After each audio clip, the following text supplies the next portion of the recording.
Hi all, welcome back to my channel Suma's vlogs in Kannada. ಎಲ್ಲರೂ ಹೇಗಿದ್ದೀರಾ? ಎಲ್ಲರೂ ಚೆನ್ನಾಗಿದ್ದೀರಾ ಅಂತ ಭಾವಿಸ್ತೀನಿ. ಸಂಜೆ ಟೀ ಟೈಮಿಗೆ ಈ ರೀತಿ ಕಲ್ತಪ್ಪನ ಮಕ್ಕಳಿಗೆ ಮಾಡಿಕೊಡಿ, ತುಂಬಾ ಇಷ್ಟಪಟ್ಟು ತಿಂತಾರೆ. ನಮ್ಮ ಮನೇಲಿ ಅಂತೂ ಕಲ್ತಪ್ಪ ಅಂದರೆ ಎಲ್ಲರಿಗೂ ಇಷ್ಟ, ತುಂಬಾ ಇಷ್ಟಪಟ್ಟು ತಿಂತಾರೆ. ಸಂಜೆ ಟೀ ಕಾಫಿ ಜೊತೆ ಇದಂತೂ ತುಂಬಾ ಸಖತ್ತಾಗಿರುತ್ತೆ ತಿನ್ನಲಿಕ್ಕೆ. ಮನೆಗೆ ಯಾರಾದರೂ ನೆಂಟರು ಬಂದರೆ ಅರ್ಧ ಗಂಟೆಯಲ್ಲೇ ಇದನ್ನು ಮಾಡಿಕೊಡ್ಬೋದು. ಬಂದವರಿಗೆ ಕೂಡ ತುಂಬಾ ಇಷ್ಟ ಆಗುತ್ತೆ. ಕಲ್ತಪ್ಪ ಮಾಡೋದ್ರಲ್ಲಿ ನಾನು ಕೂಡ ಒಂದೆರಡು ಮಿಸ್ಟೇಕ್ಸನ್ನು ಮಾಡಿದ್ದೇನೆ. ಸೊ ಆ ಮಿಸ್ಟೇಕ್ಸ್ ಏನಂತ ಕೂಡ ಹೇಳ್ತೇನೆ. ಹಾಗೆಯೇ ಕಲ್ತಪ್ಪ ಮಾಡಲಿಕ್ಕೆ ಟಿಪ್ಸ್ ಆ್ಯಂಡ್ ಟ್ರಿಕ್ಸ್ ಕೂಡ ಇದೆ, ಸೊ ಅದನ್ನು ಕೂಡ ಹೇಳ್ತೇನೆ. ಇದನ್ನು ನಾನು ಫಸ್ಟ್ ಟೈಮ್ ಮಾಡಿದ್ದು, ಸೊ ಹಾಗಾಗಿ ತುಂಬಾ ಚೆನ್ನಾಗಿ ಬಂತು. ನಾನು ಎಕ್ಸ್ಪೆಕ್ಟ್ ಮಾಡಿದ್ದಕ್ಕಿಂತ ತುಂಬಾ ಚೆನ್ನಾಗಿ ಬಂದಿದೆ. ನಮ್ಮ ಮನೆಯಲ್ಲಂತೂ ಕಲ್ತಪ್ಪ ಎಲ್ಲರಿಗೂ ತುಂಬಾ ಇಷ್ಟ ಆಗೋಯಿತು. ಸಂಜೆ ಟೀ ಕಾಫಿ ಜೊತೆ ಇದನ್ನು ಒಂದು ಪೀಸ್ ತಿಂದರೆ ಸಾಕು, ಹೊಟ್ಟೆ ಫುಲ್ಲಾಗಿ ಹೋಗುತ್ತೆ. ರಾತ್ರಿ ಊಟನೇ ಬೇಡ ಅಂತ ಆಗುತ್ತೆ. ನೋಡಿ ಎಷ್ಟು ಚೆನ್ನಾಗಿ ಬಂದಿದೆ, ಗೂಡಾಗಿ ಕಲರ್ ನೋಡಿ ತುಂಬಾ ಚೆನ್ನಾಗಿ ಬಂದಿದೆ. ಸೊ ಬನ್ನಿ ಕಲ್ತಪ್ಪನ ಯಾವ ರೀತಿ ಮಾಡೋದಂತ ನೋಡ್ಕೊಂಡು ಬರೋಣ. ಮೊದಲಿಗೆ ನಾನಿಲ್ಲಿ ಕಲ್ತಪ್ಪನ ಮಾಡಲಿಕ್ಕೆ 2 ಲೋಟ ಅಕ್ಕಿನ ತೊಗೊಂಡಿದ್ದೇನೆ. 2 ಲೋಟ ಅಕ್ಕಿನ ಚೆನ್ನಾಗಿ ತೊಳೆದು, ರೇಷನ್ ಅಕ್ಕಿ ತೊಗೊಳ್ಬೋದು, ಆದರೆ ನೀವು ಯಾವ ಅಕ್ಕಿ ಊಟ ಮಾಡ್ತೀರಾ ಅದನ್ನೇ ತೊಗೊಳ್ಬೋದು. ಅದನ್ನು ಚೆನ್ನಾಗಿ ತೊಳೆದು ಮೊದಲಿಗೆ ಒಂದೆರಡು ಅಕ್ಕಿ ಮುಳುಗುವಷ್ಟು ನೀರನ್ನು ಹಾಕಿ 4ರಿಂದ 5 ಗಂಟೆ ಇಡಬೇಕು. ಅಟ್ಲೀಸ್ಟ್ ಒಂದು 3 ಗಂಟೆನಾದರೂ ಅಕ್ಕಿ ನೆನೆಯಲಿಕ್ಕೆ ಬಿಡಬೇಕು. ಸೊ ಹಾಗಾಗಿ ಇಲ್ಲಿ ಅಕ್ಕಿ ನಂದು ಫುಲ್ಲು ನೆನೆದಿದೆ. ಸೊ ನೋಡಿ ಈ ರೀತಿ ಒಂದು ಅಕ್ಕಿಯನ್ನು ತಗೊಂಡು ಕಟ್ ಮಾಡಿ ನೋಡಿದರೆ ಅದು ಬೇಗನೆ ಕಟ್ ಆಗಬೇಕು, ಅಷ್ಟು ನೆನೆದ್ರೆ ಸಾಕು. 3ರಿಂದ 4 ಗಂಟೆ ಇಟ್ಟರೆ ಕಲ್ತಪ್ಪ ಇನ್ನೂ ತುಂಬಾ ಚೆನ್ನಾಗಿ ಬರುತ್ತೆ. ಸೊ 3 ಗಂಟೆ ಮ್ಯಾಕ್ಸಿಮಮ್ ನೆನೆಯಲೇಬೇಕು ಅಕ್ಕಿ ನೆನೆದಾದ ನಂತರ ಮತ್ತೊಂದು ಸಲ ಇದನ್ನು ಚೆನ್ನಾಗಿ ತೊಳ್ಕೊಳ್ಬೇಕು. ತೊಳ್ಕೊಂಡು ಕ್ಲೀನ್ ಮಾಡಿಕೊಂಡು ಅಕ್ಕಿನ ನೀಟಾಗಿ ಅದಾದ ನಂತರ ಮಿಕ್ಸಿ ಜಾರಿಗೆ ಹಾಕ್ಕೊಳ್ಬೇಕು. ಇಲ್ಲಿ ಮಿಕ್ಸಿ ಜಾರಿಗೆ ಹಾಕ್ಕೊಳ್ಳಿಕ್ಕೆ ಸ್ವಲ್ಪ ಅಕ್ಕಿನ, ಇದು 2 ಲೋಟ ಅಕ್ಕಿ ಹಾಕಿದ್ದೇನೆ ಅಲ್ವಾ ನಾನು. ಸೊ 2 ಬ್ಯಾಚಲ್ಲಿ ನಾನು ರುಬ್ಕೊಳ್ತಾ ಇದ್ದೇನೆ. ಸ್ವಲ್ಪ ಅಕ್ಕಿ ಹಾಕ್ಕೊಂಡು ಇದಕ್ಕಿನ ಸ್ವಲ್ಪ ತೆಂಗಿನಕಾಯಿಯನ್ನು ಹಾಕ್ಕೊಳ್ಬೇಕು. ತೆಂಗಿನಕಾಯಿ ಹಾಕೋದ್ರಿಂದ ಟೇಸ್ಟ್ ಅಂತೂ ತುಂಬಾ ಚೆನ್ನಾಗಿ ಬರುತ್ತೆ. ಸೊ ಇದನ್ನು ಮಾತ್ರ ನೀವು ಸ್ಕಿಪ್ ಮಾಡಲೇಬೇಡಿ, ತೆಂಗಿನಕಾಯಿಯನ್ನು ಹಾಕ್ಕೊಳ್ಳಿ. ಅದಾದ ನಂತರ ರಾತ್ರಿ ಉಳಿದಿರೋ ಅನ್ನ ಅಥವಾ ಬೆಳಗ್ಗೆ ಇರುವ ಅನ್ನ, ಯಾವುದಾದ್ರೂ ಅನ್ನ ಇದ್ದರೆ ಸೊ ಅದನ್ನು ಸ್ವಲ್ಪ 1 ಬಟ್ಲು ಆಗುವಷ್ಟು ಅನ್ನನ ಹಾಕ್ಕೊಳ್ಳಿ. ಹಾಗೆಯೇ ಫ್ಲೇವರಿಗೋಸ್ಕರ 1 ಏಲಕ್ಕಿನ ಹಾಕ್ಕೊಳ್ಳಿ. ಸ್ವಲ್ಪನೇ ನೀರು ಹಾಕ್ಕೊಂಡು ನೈಸಾಗಿ ಪೇಸ್ಟ್ ಮಾಡ್ಕೊಂಡು ಬರಬೇಕು. ಇದು ಫೈನ್ ಪೇಸ್ಟ್ ಆದ ನಂತರ ಇದನ್ನು ಬೇರೆ ಪಾತ್ರೆಗೆ ಹಾಕಿ ಹಾಗೆಯೇ ಉಳಿದಿರೋ ಅಕ್ಕಿಯನ್ನು ಕೂಡ ಹಾಕ್ಕೊಂಡು ಚೆನ್ನಾಗಿ ರುಬ್ಕೊಳ್ಬೇಕು. ರುಬ್ಕೊಂಡಿರುವಂಥ ಅಕ್ಕಿನ ಇನ್ನೊಂದು ಪಾತ್ರೆಗೆ ಹಾಕಿ ಅದನ್ನು ಚೆನ್ನಾಗಿ ಮಿಕ್ಸ್ ಮಾಡಿಟ್ಕೊಳ್ಬೇಕು. ಈಗ ಒಂದು ಪಾತ್ರೆಗೆ ಸ್ವಲ್ಪ ನೀರನ್ನು ಹಾಕಿ ಸ್ವಲ್ಪ ಬೆಲ್ಲ ತೊಗೊಳ್ಬೇಕು. ನಾನಿಲ್ಲಿ ಮಾಡಿರೋ ಮಿಸ್ಟೇಕ್ ಇದೆ ನೋಡಿ, ಬೆಲ್ಲನ ಸ್ವಲ್ಪ ಕಮ್ಮಿ ತೊಗೊಂಡ್ಬಿಟ್ಟಿದ್ದೀನಿ. ಅಕ್ಕಿನ 2 ಲೋಟ ಹಾಕಿದ್ದೀನಿ, ಬೆಲ್ಲನ 1 ಕಪ್ ತೊಗೊಂಡಿದ್ದೀನಿ. ಸ್ವಲ್ಪ ಬೆಲ್ಲನ ಜಾಸ್ತಿ ತೊಗೊಂಡ್ರೆ ಟೇಸ್ಟ್ ಇನ್ನೂ ತುಂಬಾ ಚೆನ್ನಾಗಿರುತ್ತೆ. ಬಟ್ ಬೆಲ್ಲನ ಕಮ್ಮಿ ತಿನ್ನುವವರು ಕಮ್ಮಿ ಕೂಡ ಹಾಕ್ಕೊಳ್ಬೋದು, ಸ್ವಲ್ಪ ಜಾಸ್ತಿ ತಿನ್ನುವವರು ಜಾಸ್ತಿ ಕೂಡ ಹಾಕ್ಕೊಳ್ಬೋದು.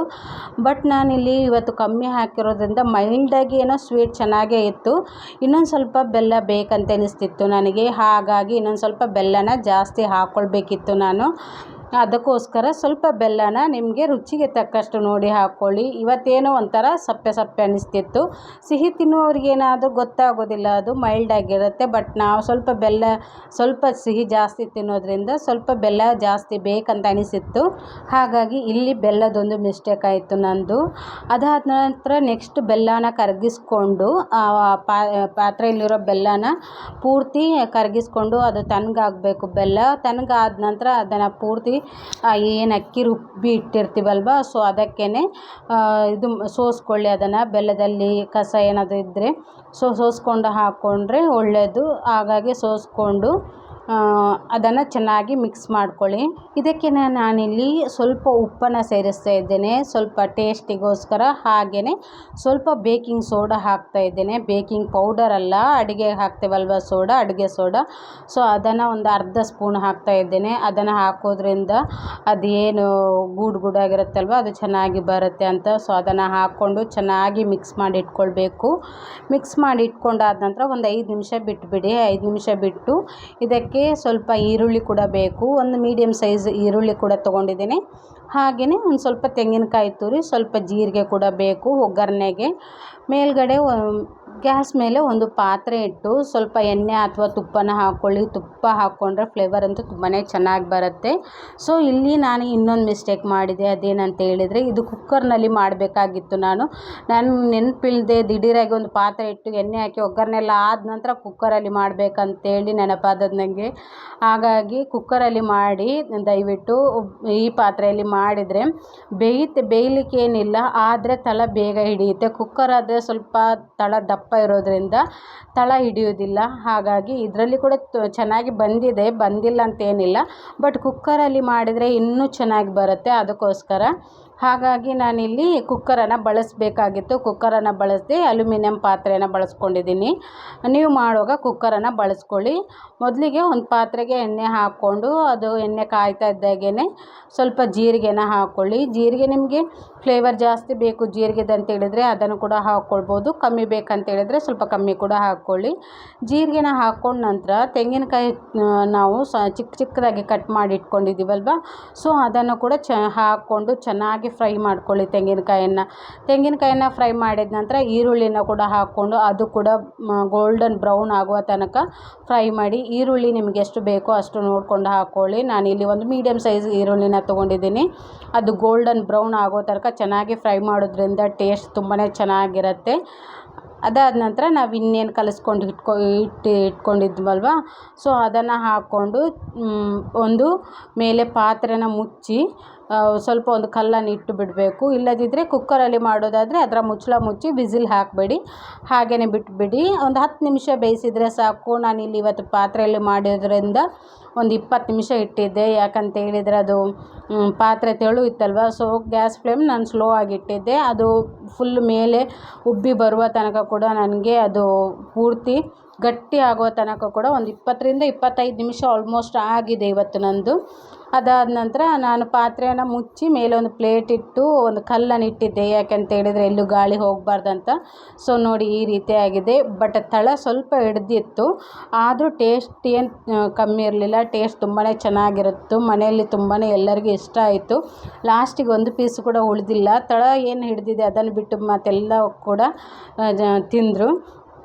ತಳ ಹಿಡಿಯೋದ್ರಿಂದ ಸ್ವಲ್ಪ ಇದಾಯಿತು. ಮತ್ತು ಇದನ್ನು ಚಾಕುವಿಂದ ಸುತ್ತಲೂ ಇದನ್ನು ಮಾಡಿಕೊಂಡು ಆನಂತರ ಒಂದು ಪ್ಲೇಟಿಗೆ ಇಟ್ಕೊಳ್ಳಿ. ಈ ಪಾತ್ರೆ ಸ್ವಲ್ಪ ತೆಳುವಾಗಿರೋದ್ರಿಂದ ಸ್ವಲ್ಪ ತಳ ಹಿಡ್ದಿದೆ, ತುಂಬ ಏನಿಲ್ಲ. ಬಟ್ ಚೆನ್ನಾಗಿ ಬೆಂದಿತ್ತು ಮಾತ್ರ, ತುಂಬಾ ಸಾಫ್ಟಾಗಿ, ಒಳಗಡೆ ಎಲ್ಲ ತುಂಬಾ ಸಾಫ್ಟಾಗಿ ಗೂಡಾಗಿ ತುಂಬಾ ಚೆನ್ನಾಗಿ ಬಂದಿತ್ತು. ಸೊ ಉಲ್ಟಾ ಮಾಡಿಕೊಂಡು ಸ್ವಲ್ಪ ಹೊಡೆದ್ರೆ ಸಾಕು. ಜಾಸ್ತಿ ಏನು ಪ್ರೆಷರ್ ಹಾಕ್ಬೇಕಂತೇನಿಲ್ಲ, ಅದು ಬಿಟ್ಕೊಂಡು ಬರುತ್ತೆ. ಕುಕ್ಕರಲ್ಲಿ ಮಾಡಿದರೆ ಇನ್ನೂ ಈಸಿ. ಅದನ್ನು ನಾವು ಇದನ್ನು ಮಾಡಬೇಕಂತಲೇ ಇಲ್ಲ, ಅದಾಗೆ ಬರುತ್ತೆ. ಸೊ ನೋಡಿ ಎಷ್ಟು ಚೆನ್ನಾಗಿ ಬಂದಿದೆ. ಮೇಲೆಲ್ಲ ಕಲರ್, ಹಾಗೆಯೇ ಸೈಡ್ಗೆ ಕೂಡ ಒಳಗಡೆ ತುಂಬಾ ಚೆನ್ನಾಗಿ ಬೆಂದಿತ್ತು. ಬೇಯುವ ತನಕ ಕೂಡ ನೀವು ಚೆನ್ನಾಗಿ ಅದನ್ನು ಸ್ಲೋ ಫ್ಲೇಮಲ್ಲಿ ಇಟ್ಕೊಂಡ್ರೂ ಪರವಾಗಿಲ್ಲ. ಅದನ್ನು ಚೆನ್ನಾಗಿ ಒಳಗಡೆ ಫುಲ್ಲು ಚೆನ್ನಾಗಿ ಬೇಯುವ ತನಕ ಇಟ್ಕೊಳ್ಳಿ. ನೋಡಿ ಗೂಡಾಗಿ ತುಂಬಾ ಚೆನ್ನಾಗಿ ಬಂದಿದೆ. ಸಂಜೆ ಟೀ ಜೊತೆ ತಿನ್ನಲಿಕ್ಕಂತೂ ತುಂಬಾ ಚೆನ್ನಾಗಿರುತ್ತೆ. ಒಂದು ಸಲ ಟ್ರೈ ಮಾಡಿ ನೋಡಿ ನೀವು ಕೂಡ. ವಿಡಿಯೋ ಇಷ್ಟ ಆದರೆ ಪ್ಲೀಸ್ ಒಂದು ಲೈಕ್ ಕೊಟ್ಟು ಸಪೋರ್ಟ್ ಮಾಡಿ.